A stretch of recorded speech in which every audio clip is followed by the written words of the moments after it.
Jadi waktu itu saya baru pasang alarm ya, alarm baru di mobil saya. Nah, terus abis itu saya kan titip nih kuncinya kepada si bapak. Ya, jadi ada satu bapak yang bapak tua gitu, dia bilang, "Oh, sini nanti saya biasa urusin untuk dia kopi kunci." "Oh ya, Pak, saya titipin uang 200.000." Terus habis itu dia yang ngurusin gitu ya. Gak lama dia balik lagi, kucuk kucuk kucuk kucuk. Dikasih kuncinya, tapi 200.000 yang nggak dibalikin. Nah, jadi saya saya pikir nih kenapa ya, terus akhirnya ya udahlah biarin. Habis itu begitu udah selesai semuanya, seret dikasih sama dia sekitar 30.000 ya, jadi 170 totalnya.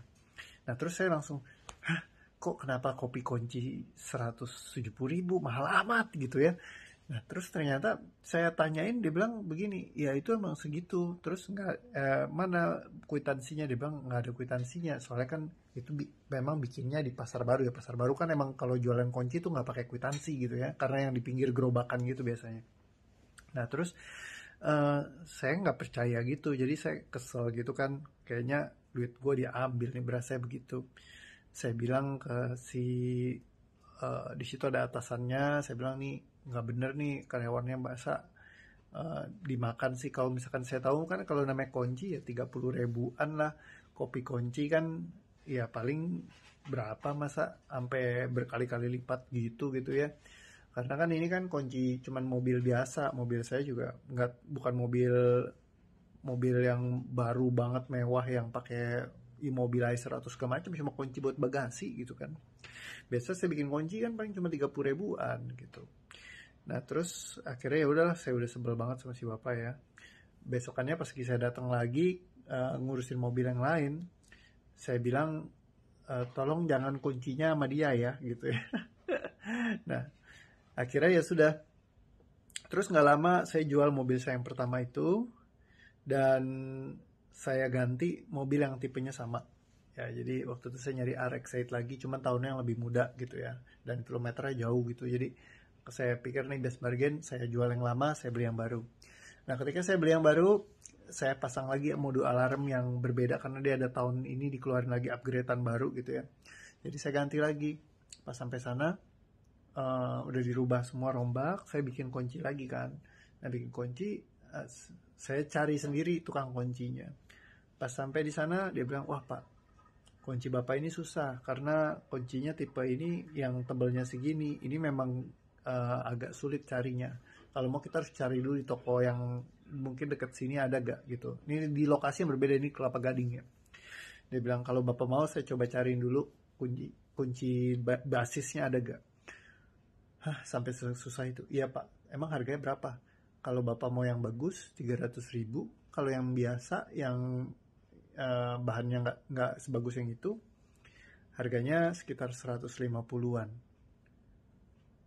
Saya langsung mikir, damn, berarti emang dulu harganya segitu ya. Berarti saya nggak sengaja udah ngomong ke si bapak itu dan saya ngomel, saya marah-marah sama dia. Karena saya merasa dibohongin gitu. Nah, seringkali dalam hidup kita memang terbawa sama emosi atau perasaan kita dari masa lalu. Sehingga kita tertrigger, jadi emosi itu yang muncul, sehingga kita jadi marah-marah, kita jadi yang nggak bisa duduk dulu, mungkin tanya yang benar, cek dulu harganya gitu ya. Dan kita main langsung tuduh aja gitu, tanpa kita sadarin. Nah, jadi penting banget dari situ saya belajar untuk kita bisa duduk, untuk ngambil istilahnya informasi yang lengkap, baru kita mengambil sebuah keputusan. Ya, dan ya mungkin itu yang bisa dipelajari hari ini.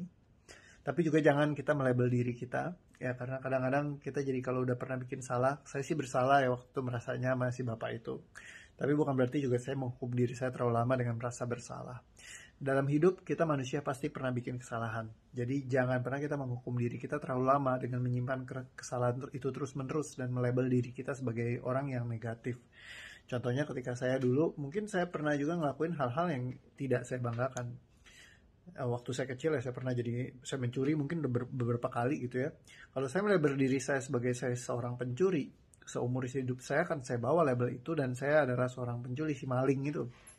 Yang ada adalah jadi nggak bisa happy hidupnya, mungkin jadi nggak bahagia gitu. Tapi apa yang saya sudah lakukan dulu di masa lalu, Yang penting adalah kita tidak lakukan lagi di masa sekarang dan kita mengubah semuanya secara energetik. Kita lepaskan semua energi yang tersangkut dengan hal itu sehingga di hari sekarang kita bisa lebih happy lagi.